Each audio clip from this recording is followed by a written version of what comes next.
はいကဲအဲ့တော့ဒါကတော့ကျွန်တော်တို့4 week ရဲ့ day 3ပေါ့ကဲအဲ့တော့ပထမဆုံး day 3မှာကျွန်တော်သင်ရမယ့် grammar တွေကဘာတွေဝက်ပတ်သင်ရမလဲဆိုရင် kurai hodo hodo hodo kurai hodo အဲ့တော့အဲ့ဒီဟာတွေကိုကျွန်တော်တို့ပတ်ပြီးတော့သင်ရမယ်နော်အဲ့တော့ kurai ရော hodo မှာတို့အခြေခံအပြင်အဓိပ္ပာယ်လောက်အောင်ဆိုတဲ့အဓိပ္ပာယ်မျိုးအများသောဖြင့်ပမာဏပုံစံမျိုးပေါ့နော်ပမာဏတွေကိုဖော်ပြတဲ့ပုံစံမျိုးနဲ့သုံးတယ်အဲ့တော့ပထမတစ်ခုကတော့ရှင်းတယ်အဲ့ဒီပမာဏတွေကိုဖော်ပြ kurai ပဲသုံး hodo ပဲသုံးရတယ်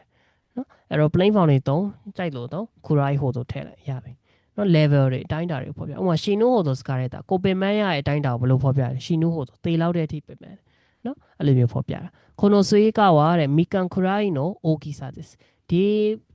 ဖျက်ရဲ့ size အရွယ်စားအောင်နော်ဘယ်လောက်လောက်လဲဆိုရင်လိမ္မော်သီးလောက်ပဲရှင်အတိုင်းတာတွေပမာဏတွေ level တွေကိုဖော်ပြတာဟုတ်ပြီနော်ဒါတော့ရိုးရှင်းတယ်နောက်တစ်ခုကကြတော့ဟိုတိုသူကကြတော့ဒီခေါက်ကြတော့ခူရိုင်းကိုသုံးလို့မရအောင်ဒီခေါက်ပုံစံကြတော့ဟိုကသူကကြတော့ဘယ်လိုလဲဆိုရင်ဘာတွေကဘာပို့ဖြစ်လဲဆိုတော့ပုံစံမျိုးပေါ့နော် not ဟိုကနေနည်းနည်းလေးစင်တယ်နော်အဒီမှာလေလို့ရေးပေးတာအဲ့ဒါကိုကြက်လဲရတယ်အဲ့လိုမျိုးမကြိုင် not ဟိုကနေပုံစံတူရပေါ့နော်ဥပမာ example နဲ့ဆိုရင်ခါပန်းဝါ design က e ဟိုတိုနေတန်းကတာကိုင်းနော်အဲ့တရားပေါ့နော် design ကကောင်းနေdesign ကကောင်းတာဈေးပိုကြီးရပေါ့နော် design ကောင်းလေဈေးပိုကြီးလေပေါ့အဲ့လိုမျိုးပုံစံပေါ့နော်နေတန်းက e ဟိုတိုsorry design က e ဟိုတိုနေတန်းကတာကိုင်း design ကကောင်းလေအဲ့ကဈေးကြီးလေပဲโอคาနဲ့ကအားလို့ဟိုတိုပတ်စံရှိတာကဟာရကိုနာခုနာတို့ပတ်စံရှိရင်ပိုကုန်တာမြန်တယ်ပေါ့နော်အဲ့လိုမျိုးပုံစံမျိုးပေါ့နော်အဲ့တော့ဒါတော့ရိုးရှင်းပါတယ်ခါဝိုင်း女の子ほど男の中で人気ですနော်ခါဝိုင်း女の子ほどဆိုအဲ့ဒီချစ်စရာကောင်းတဲ့ main လေးတွေကပို့ပြီးတော့ဗောနော်ယောက်ျားလေးကြမှာနာမည်ကြီးရဗောနော်ဟိုဆိုဒီမှာ not ဟိုကနေဆင်တယ်ဗောနော်ချစ်စရာကောင်းတဲ့ main လေးတွေကပို့၍ဒါမှအဲ့လိုမျိုးပုံစံမျိုးပြန်လို့ရတယ်နောက်တစ်ခုကကျတော့ဒါဖုန်းမှာတော့သင်ခဲ့ကျွန်တော်ဂျော်ခန့်ခဲနဲ့တွဲပြီးတော့သုံးတဲ့ပုံစံနော်အဲ့တော့ကျွန်တော်ဒီမှာဆိုရင် bad ever value ဟိုဆိုတဲ့ grammar ပေါ့နော် verb ရင် bad လောက်ဆိုတဲ့အဓိပ္ပာယ်မျိုးပေါ့အဲ့တော့ခုနကောဟန်ဟိုတဲ့အပိုင်းထားပဲတဲ့ပါထားပဲလို့ဟိုတော့ထားလဲပါ value ဟိုတော့လို့ပြောရတယ်ဒါပေမဲ့ bad ever value ဟိုတော့လို့ပြောရတယ်ဒါပေမဲ့အရှိကဂျော်ခန့်ခဲပါမယ်အနောက်က value ဟိုတော့ပေါ့နော်ထားပဲတဲ့ပါထားပဲလို့ဟိုတော့စားရင်စားတယ်လို့ဖူတော့ခုနာလို့ဆိုဝါလာဝါကာရနာခဲတဲ့ပါဝါကာရနာဟိုတော့မူစုကရှိကိုမြည်ရ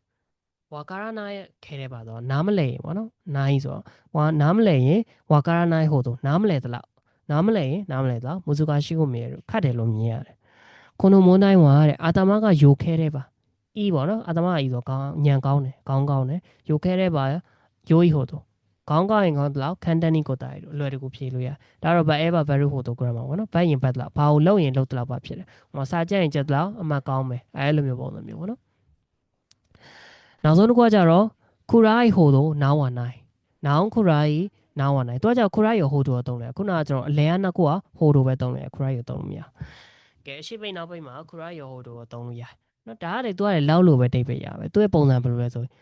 ဘာလောက်ဘာဖြစ်တဲ့အရာမရှိဘူးအဲလိုမျိုးပုံစံမျိုးပေါ့နော်အဲ့တော့ဒီဟာမျိုးကိုကျွန်တော်တို့အများအားဖြင့်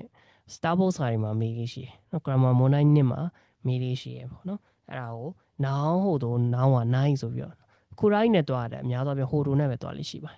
နော်ခူရိုင်းတုံးလို့ရတယ်ဆိုပြီးမှဟိုတိုနဲ့တွားအများနောင်ဟိုတော့နောင်ကနိုင်နောင်လောက်ကွက်လက်ဖြစ်တာမရှိနော်ဥပမာ example ဆိုရင် kimi kurai ဆိုမင်းလောက် uzukushi hito ဝိုင်းနိုင်အီနာကြီးဖြစ်အောင်နော်များသောဖြင့်တော့လူဆိုရင်တော့အီနာကြီးပေါ့မင်းလောက်လှပရဲ့သူမရှိဘူးပေါ့ကန်ဂျီဟိုတိုကန်ဂျီလောက်မူစုကရှိကြည့်ပါနိုင်ခက်ခဲတဲ့စာလုံးတွေဆိုတော့မရှိနော်အဲ့တော့ဒီမှာဆိုလို့ရှိရင်ဘာလောက်ဘာဖြစ်တာပေါ့နော်ဘယ်အားသာဘာအဖြစ်ဆုံးပေါ့အဲ့လိုမျိုးပုံစံမျိုးနော်သူကသာအလှဆုံးဒီကန်ကြီးကသာအခက်ဆုံးအဲ့ဒါကိုကိုကတခြားပုံစံနဲ့ပြောင်းပြအောင်နော်ဒီကန်ကြီးလောက်ခတ်တာမရှိဘူးလို့ပြောတယ်ကန်ကြီးကအခက်ဆုံးလို့မပြောဘဲနဲ့ဒီကန်ကြီးလောက်ခတ်တဲ့စာလုံးမရှိဘူးလို့ပြောတာโอเคကဲအဲ့တော့အဲ့ဒါဆိုရင်ရမယ်တင်ပါတယ်အဲ့တော့ခူရိုင်းဟိုတော့ရှေ့ပိတ်နောက်ပိတ်လောက်လို့ပဲပါတာပြန်နော်အဲကျန်တာရကြတော့တခြားဟိုပတ်တန်နေဆိုရင်ကြောကန်းခဲဆိုရင်ဘတ်ရင်ဘတ်တလောက်ပေါ့နော် not ဟိုဒါကကြတော့ဟိုတော့ကကြတော့ဟိုးကပေါ့နော်ဘယ်သူတွေကပို့ပြီးတော့ဆိုဒီမှာကျတော့ခူရိုင်းကိုတုံးလို့မရအောင်နော်ဟုတ်ပြီအဲ့တော့အာနာတာဟိုတို့တဲ့ uzukoshi hito ကအီနိုင်မင်းလောက် uzukoshi hito ကအီနိုင်လှပရလို့မရှိတေချာမှတ်ထားမယ်နော် Starbucks မှာမေးရနော်မီရဲပါမီတို့ဟိုဆိုကြည့်ရင်ကြည့်သလား uzukoshi လှပလာပေါ့それは米粒ぐらいの大きさです。米粒ဆိုတာထမင်းလုံးလောက်大きさအရွယ်အစားဖြစ်ပါတယ် အားလုံးစမ်းဆိုင်မှာဒီဆက်ပြကအိုမိုရှိရိုဟိုတို့အန်အောဖွယ်ကောင်းလာအောင်ယိုကိုရဲကအိုချီလို့ဆိုအညစ်အကြေးတွေပြောင်းစင်စေတယ်အာကီရူဟိုတို့ဒါပဲဒါအာကီရူရဲ့အဓိပ္ပာယ်လည်းမှတ်ထားအာကီရူဆိုတာညင်းငွေတာအာကီရူညင်းငွေတာအာကီရူဟိုတို့ဆိုညင်းငွေလောက်တဲ့အထိထားပဲဒါစားခဲ့တယ်โอเคဟုတ်ပြီကဲတော့နောက်တစ်ခုကကြတော့ဝါကိုင်ဟီတိုဟိုတိုလူငယ်တွေကပေါ့နော်ဝါကိုင်ဟီတိုဟိုတိုအဆနေဖို့ဆိုလူငယ်တွေကဝါကိုင်ဟီတိုနော်ဟိုကပေါ့နော်အဲ့တော့လူငယ်တွေကပို့ပြီးတော့ဗာလဲအဆနေဖို့ဆိုလို့ဆိုမနေ့မှာအိရထားနောက်ကျတတ်တယ်ဒန်တိုတက်ခိနာဝန်တို့ပါဒန်တိုတက်ခိနာဝန်တို့ဆိုတာဟိုမီယိုဖလာ traditional ပစ္စည်းရိုးရာပစ္စည်းတွေကဖူရိုဟီဟိုတိုခါချီကအားတို့ဟောင်းရင်ဟောင်းသလားပေါ့နော်ဟောင်းတာတွေကပို့ပြီးတော့အဲ့လိုမျိုးပေါ့နော်ဟောင်းတာတွေကပို့ပြီးတော့ဈေးများတယ်ပေါ့နော်တန်မိုးရှိရပေါ့ရှိတယ်ပါရှိလို့ဟိုတိုသိရင်သိသလားခါရနိုကိုတိုရှိတယ်ပါရှိလို့ဟိုတို skinny နာတို့သူ့ရဲ့အကြောင်းသိရင်သိလားပို့ပြီးတော့သဘောကျလာလိမ့်မယ်နီမိုツကစခုနာခဲတယ်ပါစခုနာဟိုတိုအဲ့တော့အထုပ်ပိုးတွေကစခုနာခဲတယ်ပါနဲရင်စခုနာဟိုတိုနဲတဲ့တော့အေးကောင်းတယ်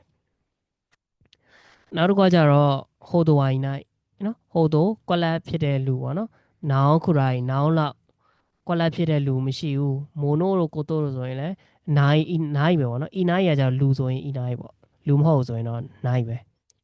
ခါနိုဂျိုခူရိုင်းသူမလောက်ရှင်းဆက်ဆွနာဟီတိုဝိုင်းအီနိုင်ကျင်နာတတ်တဲ့လူမရှိဘူးလူဖြစ်တဲ့အတွက်အီနိုင်ကိုတောင်းပြီနော်ဒီ grammar လေးကိုကျွန်တော်တို့က pattern လေးကိုသာမှတ်ထားလိုက်နော်မမအောင်လို့အဲ့တော့အရင်ဆုံးကျွန်တော်တို့ဘာလာမလဲဆိုနောင်လာမယ်နောင်ပြီးလို့ရှိရင်ကျွန်တော်တို့ခူရိုင်းသို့မဟုတ်ဟိုတိုလာမယ်ခူရိုင်းသို့မဟုတ်ဟိုတိုလာမယ်ဟုတ်ပြီပြီးလို့ရှိရင်ဘာဖြစ်တဲ့လူပေါ့နော်အမှအများဆုံးပဲ adjective တွေပါလာလေးရှိရယ်အကြောင်းအရာတစ်ခု phrase တစ်ခုလာမယ်ပေါ့နော် phrase တစ်ခု adjective တို့ဒါမှမဟုတ် verb တွေပါပါတယ် phrase တစ်ခုလာမယ်ပြီးတော့မှ noun ပြန်လာပြီးတော့noun ကလူဆိုလို့ရှိရင်noun က inai ပေါ့နော်လူမဟုတ်ဆိုရင်တော့ nai ပဲပေါ့အဲ့တော့ဒါကတော့သူ့ရဲ့ pattern ပေါ့နောက်တစ်ခုကကျတော့ခိုတိုရှိဟိုတိုနောင်းလာမယ်ခိုတိုရှိနောင်းပြီးရင်ဟိုတိုခရိုက်လာမယ်ဟုတ်ပြီပြီးရင် phrase တစ်ခုလာမယ် phrase ကပါလဲyuki no fota to yuki no fota နင်းကြတဲ့ phrase လာမယ်ပြီးရင်နောင်းပြန်လာမယ်တိုရှိနင်းကြတဲ့နှစ်ဒီနှစ်လောက်နင်းကြတဲ့နှစ်ကဝါလာမယ်ပြီးရင်အနာကြီးပေါ့နော်အနာကြီးပေါ့နော်လူမဟုတ်တဲ့အတွက်နာကြီးပဲဝါနာခတ်တာဒီနှစ်လောက်နင်းကြတဲ့နှစ်ကမရှိခဲ့ပါဘူးပေါ့ကဲဟုတ်ပြီအဲ့တော့လန်ရှူဖြည့်ကြည့်ရမှာနံပါတ်1ခုနဟောကယုံမဲပါယုံမှုဟိုတော့ဗောနော်ဘတ်အဲပါ value ဟိုတော့ကကြတော့ခရိုင်းနဲ့မရနောက်တစ်ခုကကြတော့ bakery စုတူဟိုတော့ခရိုင်းအိုကီယာကကျတော့အန်အောလောက်တဲ့အထိကိုကြီးမားတဲ့ကလေးဗောနော်ဒါကြောင့်ဟိုတော့ခရိုင်းရောရတယ်ဒါပါပုံစံဆိုနံပါတ်1ပုံစံနော်ပမာဏအတိုင်းတာပေါ့ဗျာအန်အောလောက်တဲ့ပမာဏအထိကိုရဆိုင်ဝါတဲ့အတရာရှိကွက်လက်အိုရှိအတရာရှိဒါကြောင့်ပဲပုံစံဆိုရင်ဒီနံပါတ်နှစ်ပုံစံပေါ့နော်အရသာဟိုလက်ဆက်တာတွေကပို့ပြီးရတာရှိရပါတော့လက်ဆက်တဲ့ဟာတွေကနော်ဟိုကပေါ့နော်အာတရာရှိရဆိုင်နော်ဟိုကအိုရှိပေါ့နော်ပို့ပြီးရတာရှိရလက်ဆက်တာလက်ဆက်လေရတာပို့ရှိလေပေါ့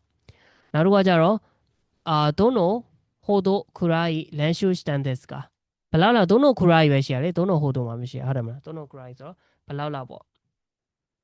ထဲကအီတာကုနာတို့ဟိုတိုလာခူရိုင်းလာ this တော့ဒါကြပမာဏအတိုင်းတာပေါ့ဗျာနော်လက်နာလောက်တဲ့အထိလေ့ကျင့်ခဲ့ဆိုတော့ဒါနံပါတ်1ပုံစံပဲအဲ့တော့ခူရိုင်းရောဟိုတိုရတယ်နောက်တစ်ခုကကျတော့အာနိုဟီတိုကွက်လက်ဒါကြတော့ဗာလဲနံပါတ်4ပုံစံနော်ဟီတိုဝါအီနိုင်းဆိုတဲ့ပုံစံဆိုအာနိုဟီတိုဆိုပြီးသွားဆိုရင်ဗာလာမယ်နောင်ပြီးရင်ခူရိုင်းရောဟိုတိုလာလို့ရအဲ့တော့ A ရော B ရောလာလို့ရ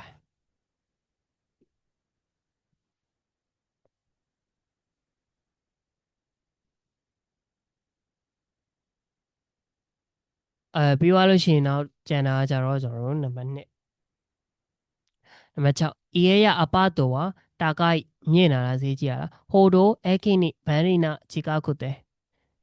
နီးရဗာနဲ့နီးမှာဘူရာနဲ့နီးမှာပေါ့အဲခိနိဘန်ရီနာ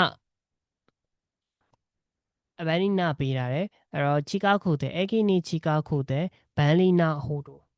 အဲ့လိုမျိုးပဲထည့်ရမှာပေါ့နော်အဲခိနိဘူရာနဲ့ချီကာခုတဲ့နီးပြီးတော့ဘန်လီနာအစင်ပြေတဲ့ဟာတွေကပို့ပြီးတော့တာကိုက်ဈေးကြီးရယ်နော်ဘူရာနဲ့နီးပြီးအစင်ပြေလေဈေးကြီးလေပေါ့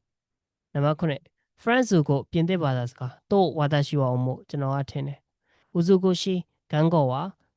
ဟိုတိုဝါနိုင်ဆို grammar နော်ဒီ grammar ကိုထည့်ရမှာအဲ့တော့နောင်လာပြီးပြီဆိုတော့ဟိုတိုခူရိုက်လာမယ်ဆိုတော့ France ကိုဟိုတို ပြီးရင် phrase တစ်ခုလာ phrase မပါ adjective ပဲပါ adjective ထက် usukushi ပြီးလို့ရှိရင်ပါလာမယ် noun ဝလာမယ်ဟုတ်တယ်နော် gango ဝပြီးလို့ရှိရင် nai inai လာမယ် a night 3 1 2 4